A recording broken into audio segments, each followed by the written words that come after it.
Educational channel విద్యా ఉద్యోగ సమాచారానికి స్వాగతం. ఈరోజు ఈ వీడియోలో ఒక ముఖ్యమైన జాబ్ నోటిఫికేషన్ గురించి మీకు ఎక్స్ప్లెయిన్ చేస్తాను. ఇలాంటి latest job notifications, general knowledge, general studies కోసం ఈ ఛానల్ని తప్పకుండా సబ్స్క్రైబ్ చేయండి. మీరు ఉద్యోగం సాధించేదాకా ఈ ఛానల్ మీ వెంట ఉంటుంది. ఇక డిగ్రీతో ఉన్న మేటి ఉద్యోగాల్లో సెంట్రల్ ఆర్మ్డ్ పోలీస్ ఫోర్సెస్కి సంబంధించి అసిస్టెంట్ కమాండెంట్ పోస్టులు, ఇవి టాప్ ప్రియారిటీ ఉన్నటువంటి పోస్టులు అండి. ఇవి దాదాపు ఐపీఎస్తో సమానం. ఈ పోస్టులను భర్తీ చేయడానికి ప్రతి సంవత్సరము యూనియన్ పబ్లిక్ సర్వీస్ కమిషన్ నోటిఫికేషన్ను రిలీజ్ చేస్తుంది. దీంట్లో మీకు written test, physical test, interview, ఈ 3 దశలలో రిక్రూట్మెంట్ ప్రొసీజర్ అనేది ఉంటుంది. దీంట్లో కనుక మీరు ఎంపికైతే భవిష్యత్తులో ఒక అత్యున్నతమైనటువంటి స్థాయికి అయితే చేరుకోవచ్చు. ఒకసారి ఈ ప్రకటన గురించి మీకు ఇక్కడ ఎక్స్ప్లెయిన్ చేస్తాను, మీరు గమనించండి. కేంద్ర సాయుధ దళాలలో మీకు ఈ పోస్టులు అసిస్టెంట్ కమాండెంట్ అంటే deputy superintendent of police DSP, assistant commissioner of police ఏసీపీతో సమానమైనటువంటి హోదా ఉన్నటువంటి పోస్టులు ఇవి. దేశ రక్షణ భద్రతపై ఆసక్తి, యూనిఫామ్ ఉద్యోగాలపై ప్రత్యేకమైనటువంటి అభిమానం ఉన్నటువంటి యువత ఈ పోస్టులకైతే పోటీ పడవచ్చు.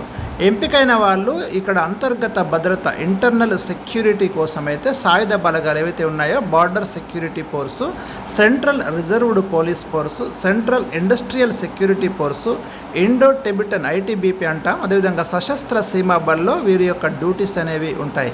ఇక వీరికి గ్రూప్ ఏ గెజిటెడ్ ఆఫీసర్ హోదా ఉంటుంది. 25 ఏళ్ల లోపు ఉన్నటువంటి గ్రాడ్యుయేట్లంతా కూడా పోటీ పడవచ్చు. మహిళలకు కూడా అవకాశం ఉంది, మీరు గమనించండి. ఏదైనా డిగ్రీ ఉత్తీర్ణత సాధిస్తే సరిపోతుంది. ఎగ్జామినేషన్ ప్రాసెస్ చూస్తే ఇక్కడ పరీక్షలో మీకు 2 పేపర్లు ఉంటాయి. ఫస్ట్ పేపర్ 1కి 250 మార్కుల కోసం మీకు పేపర్ 1 ఉంటుంది. 125 ఆబ్జెక్టివ్ క్వశ్చన్స్ వస్తాయి. జనరల్ ఎబిలిటీ అండ్ ఇంటెలిజెన్స్ మీకు సిలబస్ ఇక్కడ ఉంది, అది కూడా వివరిస్తాను. 2 గంటలు మీకు టైం. ప్రతి ప్రశ్నకి 2 మార్క్స్ ఉంటాయి. అంటే 125 క్వశ్చన్స్, 2 మార్క్స్ అంటే 250 మార్కులకి మీకు ఈ ఎగ్జామ్ అనేది కండక్ట్ చేస్తారు. ఇక్కడ నెగటివ్ మార్క్స్ కూడా ఉన్నాయి. ప్రతి తప్పు సమాధానానికి మీకు 3వ వంతు మార్కులు అయితే తగ్గిస్తారు. కాబట్టి మీరు జాగ్రత్తగానే ఇక్కడ ఆన్సర్ చేయాల్సి ఉంటుంది. ఇక పేపర్ 2 అనేది డిస్క్రిప్టివ్ టైప్ పేపర్. దీనికి కేటాయించిన మార్కులు 200. 3 అవర్స్లో మీరు ఈ క్వశ్చన్స్ అటెంప్ట్ చేయాలి. ఇందులో మీకు జనరల్ స్టడీస్, ఎస్ఏ, కాంప్రహెన్షన్ నుంచి ప్రశ్నలు వస్తాయి. పేపర్ 1లో ఎవరైతే క్వాలిఫై అవుతారో వారి యొక్క పేపర్లనే అంటే పేపర్ 2 మూల్యాంకనం చేస్తారో మీరు గమనించండి. పేపర్ 2లో కనీసం 25% అంటే మీకు ఇక్కడ 200 మార్కులకి ఉంది కాబట్టి 50 మార్కులు అయితే కంపల్సరీ సంపాదించాలి. ఇలా అర్హుల జాబితా నుంచి మెరిట్ రిజర్వేషన్ల ప్రకారం కొంతమందిని ఎంపిక చేసి వారికైతే ఫిజికల్ టెస్ట్ కండక్ట్ చేస్తారు. ఇక ఫిజికల్ టెస్ట్ కనుక చూస్తే ఇక్కడ మేల్ పురుషులకి 165 సెంటీమీటర్స్ హైట్ ఉండాలి, 50 కిలోగ్రాములు బరువు ఉండాలి, 81 సెంటీమీటర్లు ఛాతీ విస్తీర్ణం ఉండాలి, ఊపిరి పీల్చిన తర్వాత 5 సెంటీమీటర్లు పెరగాలి. మహిళలైతే 157 సెంటీమీటర్లు ఉండాలి, ఎత్తు హైట్ 157 సెంటీమీటర్స్, బరువు 46 కిలోగ్రాములు ఉండాలి. ఇక 100 మీటర్స్ దూరాన్ని మేల్ 16 సెకండ్లలో పూర్తి చేయాలి, ఫిమేల్ అయితే 18 సెకండ్లలో పూర్తి చేయాలి. 800 మీటర్ల దూరాన్ని మేల్ 3 నిమిషాల 45 సెకండ్లలో పూర్తి చేయాలి, ఫిమేల్ అయితే 4 నిమిషాల 45 సెకండ్లలో చేరుకోవాలి. లాంగ్ జంప్లో మీకు 3 అటెంప్ట్స్ ఉంటాయి. పురుషులు కనీసం ఒక్కసారి 3.5 మీటర్లు దూకాలి, మహిళలు 3 మీటర్ల దూరం అయితే దూకాలి.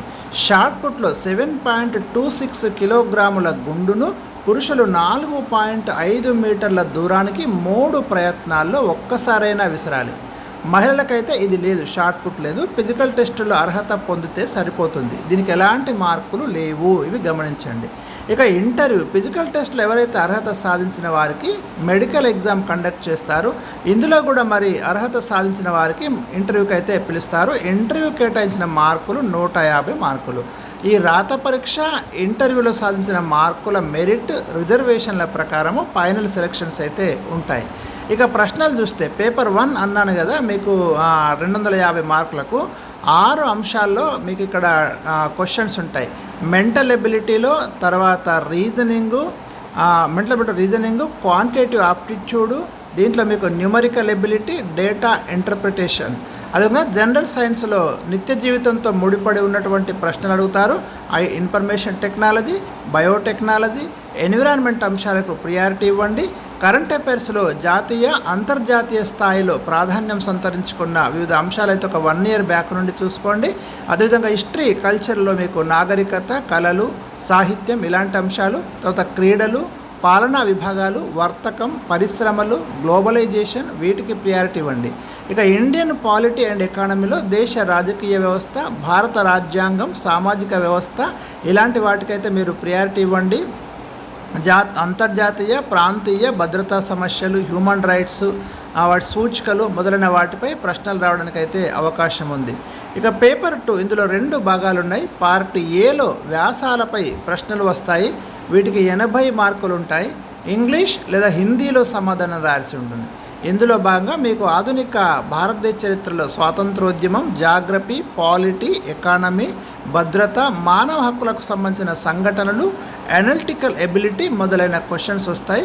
పార్ట్ బిలో ఇందులో మీకు అభ్యర్థి యొక్క ఇంగ్లీష్ నాలెడ్జ్ని అయితే టెస్ట్ చేస్తారు. కాంప్రహెన్షన్, ప్రెసి, లాంగ్వేజ్ స్కిల్స్ నుంచి 120 మార్కులకి ప్రశ్నలు ఉంటాయి. ఈ విభాగానికి మొత్తం ఆంగ్లంలోనే జవాబులు అయితే రాయాలి ఈ పార్ట్ బికి. ఇక మీరు ఒకసారి ఇక్కడ డీటెయిల్స్ కనుక చూస్తే ముఖ్యమైన వివరాలు. బీఎస్ఎఫ్లో మీకు 186 వేకెన్సీస్ ఉన్నాయి. సిఆర్పిఎఫ్లో 120 ఉన్నాయి. సిఐఎస్ఎఫ్లో 100 ఉన్నాయి. ఐటీబీపీలో 58 ఉన్నాయి. ఎస్ఎస్బిలో 42, టోటల్ 506 వేకెన్సీస్ ఉన్నాయి. ఇక అంటే ఎలిజిబిలిటీ ఏదైనా డిగ్రీ ఉత్తీర్ణత, వయసు ఆగస్టు 1, 2024 నాటికి కనిష్టం 20 సంవత్సరాలు, గరిష్టం 25 ఏళ్ళు మించకూడదు. ఆగస్టు 2, 1999, ఆగస్టు 1, 2004 మధ్య జన్మించిన వాళ్ళే అర్హులు. ఎస్సీ ఎస్టీలకు 5 years మినహాయింపు ఉంది. ఓబీసీలకు 3 ఏళ్ల గరిష్ట వయసులో సడలింపులు అయితే ఉన్నాయి, మీరు గమనించండి. లాస్ట్ డేట్ మే 14 సాయంత్రం 6 గంటల వరకు. ఎగ్జామినేషన్ ఫీజు మహిళలు, ఎస్సీ ఎస్టీ ఎవరు కూడా చెల్లించాల్సిన అవసరం లేదు. మిగిలిన వాళ్ళకి 200 రూపాయలు అయితే ఫీ అనేది తక్కువనే, అంటే మనం తక్కువనే చెప్పుకోవచ్చు మిగతా ఎగ్జామ్స్తో పోలిస్తే. ఇక పరీక్ష తేదీ వచ్చేసి మీకు ఆగస్టు 14న ఉంటుంది. మన తెలుగు రాష్ట్రాలలో ఇక్కడ తెలంగాణలో హైదరాబాదు, ఏపీలో విశాఖపట్నం, తిరుపతిలో సెంటర్స్ అయితే ఉన్నాయి. ఇది వెబ్సైట్ అడ్రస్ అండి, upsc.gov.in. దీంట్లో డీటెయిల్డ్ నోటిఫికేషన్ ఉన్నది. మంచి ఉద్యోగాలు ఇవి, చాలా మంచి ఉద్యోగాలు.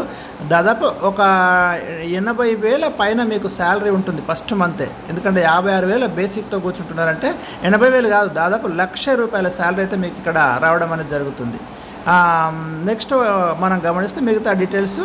ఈ సెంట్రల్ ఆర్మ్డ్ పోలీస్ ఫోర్సెస్కి ఎంపికైన వారికి ఆ విభాగానికి చెందిన కేంద్రాల్లో 1 year అయితే ట్రైనింగ్ ఉంటుంది. ఈ ట్రైనింగ్ కంప్లీట్ చేసుకుంటేనే విధుల్లోకి తీసుకుంటారు.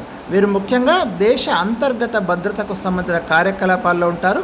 ప్రమాదం ఉన్న చోట ప్రత్యక్షమవుతారు. అవసరమైన చోట ఎన్నికల విధులు కూడా నిర్వహిస్తారు.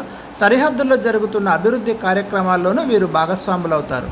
ఇక వీరికి లెవెల్ 10 అంటే 56,100 బేసిక్ నుంచి శాలరీ స్టార్ట్ అవుతుంది. అంటే మిగతా అలవెన్సులు, డిఏ ఇవన్నీ కలిసి ఉంటే 1,00,000కు పైగా జీతం అయితే మరి పొందొచ్చు. నిర్ణీత వ్యవధిలో వీరికి ప్రమోషన్స్ కూడా ఉంటాయి. పనిచేస్తున్న విభాగానికి భవిష్యత్తులో వీరు ప్రధానాధికారి కావడానికి అయితే అవకాశాలు ఉంటాయి. సో ఇదండి మనకి డిగ్రీతోటి మరి సిఏ పిఎఫ్లో అసిస్టెంట్ కమాండెంట్ పోస్టుల భర్తీకి సంబంధించిన డీటెయిల్స్ అయితే మీకు అందివ్వడం జరిగింది. మీరు ఇక్కడ ఇంకా ఎలా సన్నద్ధత చెందాలి అంటే ఎలా ప్రిపేర్ కావాలో కూడా మీరు గమనించండి. సివిల్స్ కోసం ప్రిపేర్ అవుతున్న వారు ఈ పరీక్షను అయితే కొంత ఈజీగానే మీరు అటెంప్ట్ చేయొచ్చు. ముందుగా మీరు ఎన్సీఆర్టీ బుక్స్ చదువుకోవాలి. ఈ సబ్జెక్టులో 8 నుంచి 12వ తరగతిలోని ముఖ్యాంశాలు బాగా చదవండి. History, polity, economy, geography, general science లాంటి సబ్జెక్టులు ఉంటాయి. ఓల్డ్ క్వశ్చన్ పేపర్స్ మీకు యూపీఎస్సీ వెబ్సైట్లో కూడా ఉన్నాయి. క్వశ్చన్స్ ఏ విభాగం నుంచి వస్తున్నాయి, ఏ స్టాండర్డ్లో వస్తున్నాయి అనేది మీకైతే అర్థమవుతుంది. ఒక న్యూస్ పేపర్ పర్ఫెక్ట్గా చదువుకోండి. దాంట్లో అవార్డులు, నియామకాలు, నివేదికలు, రచనలు, సంఘటనలు, వార్తల్లో వ్యక్తులు, భద్రతాపరమైన అంశాలు బాగా చూసుకోండి. రావడానికైతే అవకాశాలు ఉంటాయి. General studies, essay, comprehension paper పూర్తిగా డిస్క్రిప్టివ్ పేపరు, బాగా రైటింగ్ ప్రాక్టీస్ చేయండి. మీరు ఇక్కడ సక్సెస్ కావడానికి అయితే అవకాశాలు ఉంటాయి. Civils prelims, CDSC previous question papers అయితే మీకు చాలా చాలా యూజ్ అవుతాయి. పరీక్షకు ముందు కనీసం 10 మాక్ టెస్టులు రాయండి. వాటి యొక్క రిజల్ట్ కూడా చూసుకొని మీరు ప్రిపరేషన్ చేయండి. పరుగు, లాంగ్ జంప్, షార్ట్ పుట్లో అర్హత పొందడానికి డైలీ ఒక 1 అవర్ అయితే మీరు ప్రాక్టీస్ చేయండి. ఒక మంచి ఉద్యోగాన్ని అయితే మీరు పొందవచ్చండి. ఛాలెంజింగ్ కెరీర్ ఇది. మనకి సెంట్రల్ ఆర్మర్డ్ పోలీస్ ఫోర్స్లో జాబ్ చేయడం అనేది టాప్ లెవెల్ ఉద్యోగాలని చెప్పుకోవచ్చు. మీకు 506 కాళ్ళకైతే మరి మీరు పోటీ పడండి.